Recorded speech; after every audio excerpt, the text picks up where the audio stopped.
Et la plupart, je ne vais pas dire tous, mais une grosse partie des crashs aériens sont souvent pas dus à la machine en elle-même, qui est tellement bien faite qu'elle répare elle-même ses erreurs. Enfin, un avion aujourd'hui, c'est vraiment quelque chose, c'est un bijou de technologie, tellement c'est bien fait.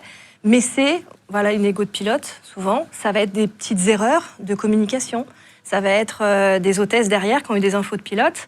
Il y a eu un crash comme ça où il y avait 2 pilotes qui étaient en passager, qui ont dit à l'hôtesse il y a de la glace qui est en train de se former sur les ailes. Et la formation de glace peut être vraiment alourdir les ailes. C'est un des trucs les plus dangereux parce que ça alourdit les ailes. L'avion, il n'a même pas le temps de se poser, qu'il se crache direct. Les pilotes l'ont dit à l'hôtesse, oui, merci. Elle n'a pas donné l'info au pilote, seulement le pilote qui est dans le cockpit. Il n'a pas de rétro, il ne peut pas voir ce qui se passe derrière. Et l'avion s'est crashé. Ah, waouh! Ouais. Donc il y a des choses comme ça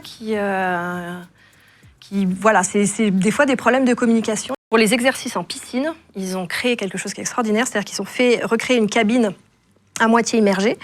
C'est-à-dire qu'au moment où on simule que l'avion a améri, l'eau commence à rentrer dans la cabine, les lumières s'éteignent, la piscine a été peinte dans ces couleurs-là, donc très sombre, pour justement simuler le côté, c'est pas une piscine municipale. C'est la mer, quoi.